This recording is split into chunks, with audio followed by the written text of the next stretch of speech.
What does DEI involve? Diversity, equity, inclusion involves identifying and really honing in on different diversity attributes and being able to, oftentimes people look at it as one layer, right? It's very one-dimensional. It's, they think, in the way it's presented, it's race, gender, and sexual orientation. That can feel very exclusionary to anyone who's not part of a marginalized group or underrepresented group in those categories. They might feel excluded from the conversation, and then the conversation does feel very heavy, and they don't feel like they're welcome to say anything because they're not part of those groups. And so then, therefore, the whole concept of diversity, equity, inclusion does feel like it's foreign to those individuals, right? And they don't feel invited in the dialogue. So that's like one way of defining it that I think needs to evolve. And for those people who also think that and reduce diversity, equity, and inclusion to just being about diversity of thought, right? Okay, we want people who think differently. That is truly important. But it's almost like what needs to happen is these two ends of the spectrum have to come together.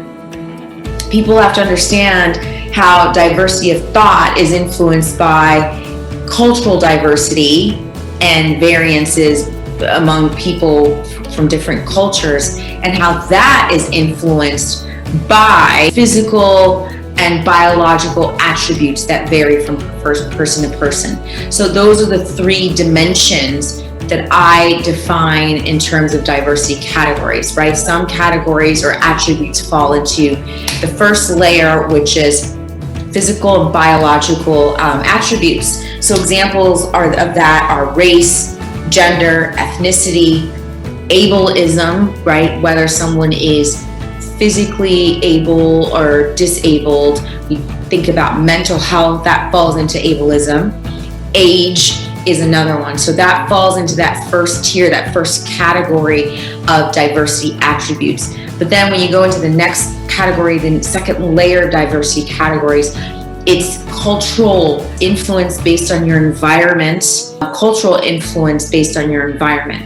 And that's directly or indirectly linked to the physical and biological attributes sometimes, right? And so examples of that, of those diversity attributes within that second category or layer are socioeconomic status, marital status, nationality, language, education, religion, regionality. So when we think about our offices, we've got sometimes people on one coast versus another coast, right?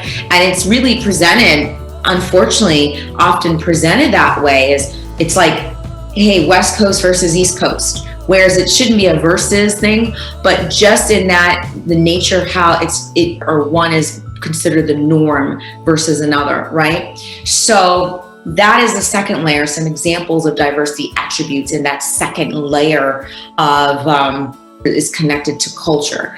And then that third layer is what I consider business and experiential attributes of diversity. And again, it's directly and sometimes indirectly linked to the second layer, which is culture, and directly linked to the first layer, which is, physical and biological attributes, right? And so an example of diversity attributes that fall into that third layer, or the third category, if we think about it like peeling an onion, the third layer of the onion, right? And that's diversity of thought, right? That's when we talk about, we hear some of in the business who define diversity as, diversity is really about how people think differently. Absolutely. But again, we see how that's linked. Diversity of thought is linked to culture, which is linked to biological and physical traits. So thought, communication style, diversity in communication style, diversity in behavior style, diversity in problem solving skills, and leadership style. So what I'm not suggesting is some sort of Darwinian theory that people of certain backgrounds are more prone to doing XYZ. That is not what I'm suggesting, and I really want to make sure that's not being taken out of context. But what I am suggesting is that when people of certain backgrounds, physical and biological backgrounds, they're more susceptible to certain environmental, societal experiences, right? Because we know that there are things like historically systemic inequities and inequalities. So one can argue, and there is proof that shows that certain people from certain backgrounds are more likely than not to have certain experiences.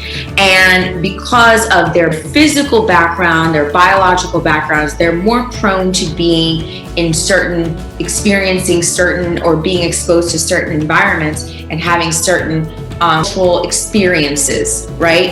And so that shapes and influences our behavior, our personality, the way we think, the way we lead, right? Because our actions and the way we behave and the way we think is in direct response to our environment.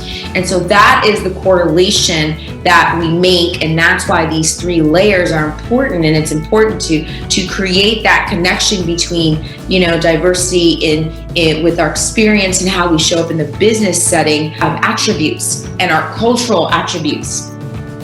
So that is how I would define categories associated with, the diversity attributes.